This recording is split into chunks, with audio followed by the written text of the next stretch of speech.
नमस्कार साथियों। JSSC CGL के लिए नागपुरी सिलेबस को पढ़ते हुए आज ये हमारा 28वां वीडियो क्लास है, जिसमें हम बनकेवरा भाग 1 के कविताओं को पढ़ रहे हैं। कविताओं को पढ़ते हुए हम लोगों ने 32 कविताओं में से 29 कविताओं को पढ़ लिया है, जिनके वीडियो का लिंक इस वीडियो के डिस्क्रिप्शन में दिया हुआ है। आप उन्हें देख करके पीछे की कविताओं को समझ सकते हैं।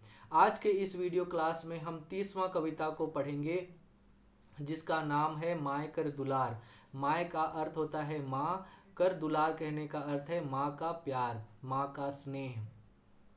तो इस कविता के जो लेखक हैं वो हैं मनोहर महंती। मनोहर महंती ने इस कविता को माँ के त्याग, बलिदान और प्यार को दर्शाते हुए, साथ ही उस माँ की ममता को पत्नी के प्यार में भूल जाने को दर्शाते हुए इस कविता को लिखा है। पहले पंक्ति में कवि लिखते हैं, माय कर दुलार बाबू देले बिसराय रे, कतना कसट सही 9 मास पेटे बोही, तो के जन्म देलक कतई दुख पाए रे। माय कर दुलार बाबू देले बिसराय रे। माय कर दुलार कहने का अर्थ है माँ का दुलार, माँ का प्यार।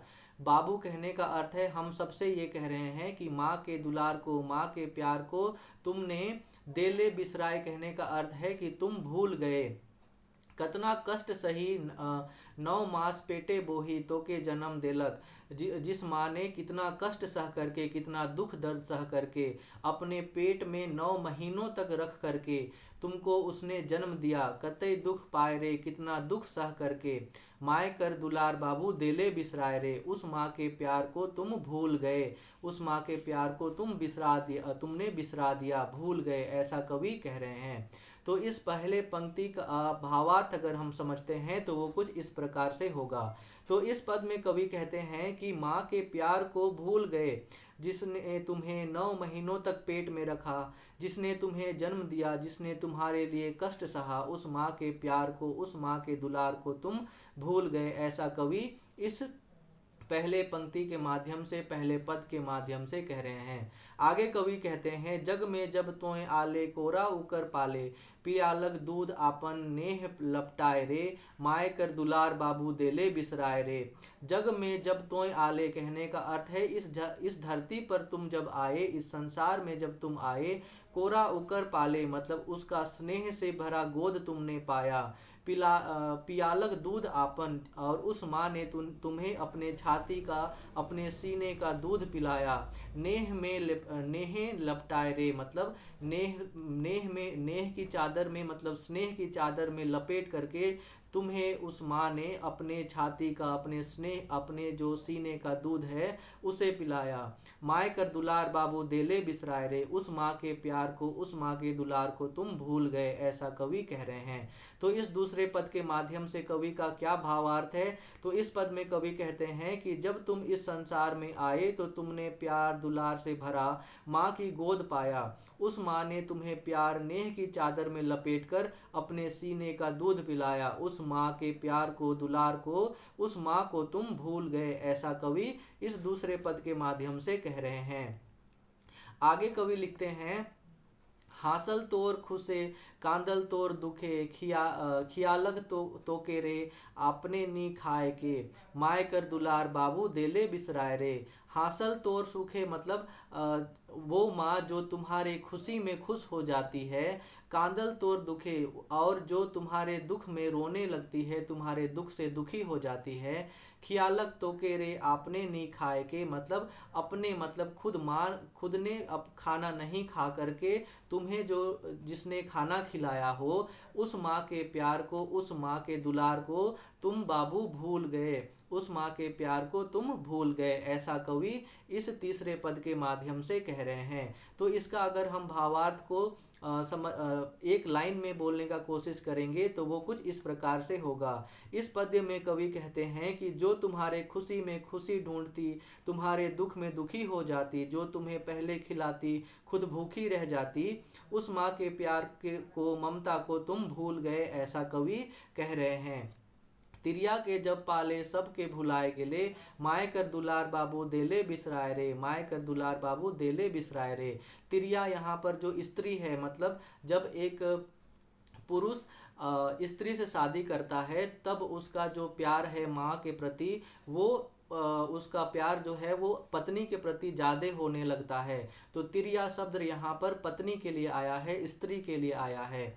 तिरिया के जब पाले मतलब जब तुमने ब्याह किया, जब तुमने स्त्री को पाया, सबके भुलाए गिले, ये सभी बलिदान त्याग जो प्यार था दुलार था माँ का, उन सभी चीज़ों को तुम भूल गए। माए कर दुलार बाबू देले बिसराए रे, और उनको भूल करके माँ के दुलार को, माँ के प्यार को, माँ को भूल गए, ऐसा कवि कह रहे हैं। तो इस चौथे पद के माध्यम से कवि क्या कहते हैं?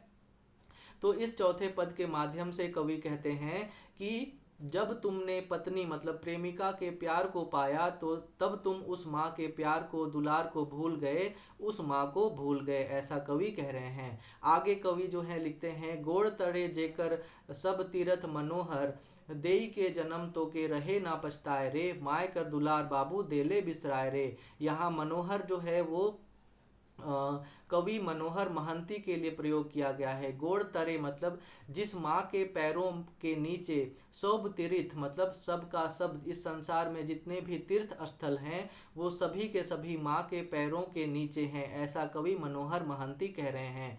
देई के जन्म तो के, उस माँ ने तुम्हें जन्म देकर रहे ना पछताए रे, उस माँ ने तुम्हें जन्म देकर कभी भी ना पछताया है कि मुझे इसको जन्म दे करके इतने सारे कठिनाइयाँ हो रही हैं, ऐसा सोच करके जिस माँ ने कभी भी नहीं पछताया हो, उस माँ के प्यार को, उस माँ के दुलार को तुम भूल गए, ऐसा कवि कह रहे हैं। तो इस पांचवें पद के माध्यम से कवि क्या कहते हैं? तो इस पद में कवि कहते हैं कि जिसके चरणों में, जिसके पैरों के नीचे इस संसार के सारे तीर्थ हैं, जिसने तुम्हें जन्म देकर कभी ना पछताया हो, उस माँ के त्याग को, बलिदान को, प्यार को, दुलार को, एक नारी के प्रेम के लिए तुम भूल गए, ऐसा कवि इस पद के माध्यम से कह रहे हैं। तो इस तरह से इस कविता का जो भावार्थ है, शब्दार्थ है, वो खत्म होता है। अब हम इस कविता से संबंधित जो प्रश्न उत्तर हैं उन्हें देखते हैं। पहला प्रश्न है, माय कर दुलार बाबू देले बिसराय रे, कतई कसट सही 9 मास पेटे बोही, तो के जन्म देलक कतई दुख पाए रे, माय कर दुलार बाबू देले बिसराय रे। प्रस्तुत पंक्ति कौन कविता से लेल जाहे? तो ये जो पंक्ति है वो किस कविता से लिया गया है? तो ये माय कर दुलार कविता से लिया गया है। हेठे देल में से कौन माय कर दुलार कविता का रचनाकार है कहें? तो ये जो माय कर दुलार कविता है, इस कविता के रचनाकार कौन है? तो मनोहर महंती इस कविता के रचनाकार हैं। नेक्स्ट क्वेश्चन जो है वो है, कवि मनोहर महंती कर जन्म कौन बछर होए रहे? तो कवि मनोहर महंती का जो जन्म है वो 15 जून 1953 को हुआ था, इसीलिए हमारा आंसर 15 ए हो जाएगा। कवि आपन कविता कर माध्यम से केकर प्यार के भुलायक बात करे ना। तो देखिए, माँ के प्यार को भूल जाने की बातों को यहाँ पे इस कविता के माध्यम से कहा गया है, इसीलिए हमारा आंसर ए होगा। कवि कर मुताबिक केकर गोड़ तरे पूरा तीरथ है।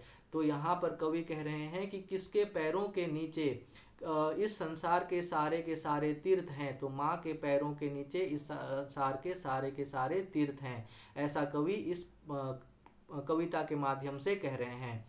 तो इस तरह से हमारा इस कविता का भावार्थ, शब्दार्थ, इससे संबंधित जो महत्वपूर्ण प्रश्न हैं वो खत्म होते हैं। उम्मीद करते हैं आप लोगों को ये वीडियो क्लासेस पसंद आ रहे होंगे। हमारे इस वीडियो क्लासेस को आगे और देखने के लिए और हमारे साथ जुड़े रहने के लिए और अपने परीक्षाओं में अच्छा मार्क्स लाने के लिए हमारे इस YouTube चैनल को सब्सक्राइब कीजिए और हमारे इस वीडियो को लाइक और शेयर कीजिए, ताकि दूसरों तक भी ये अच्छा कंटेंट पहुंच सके।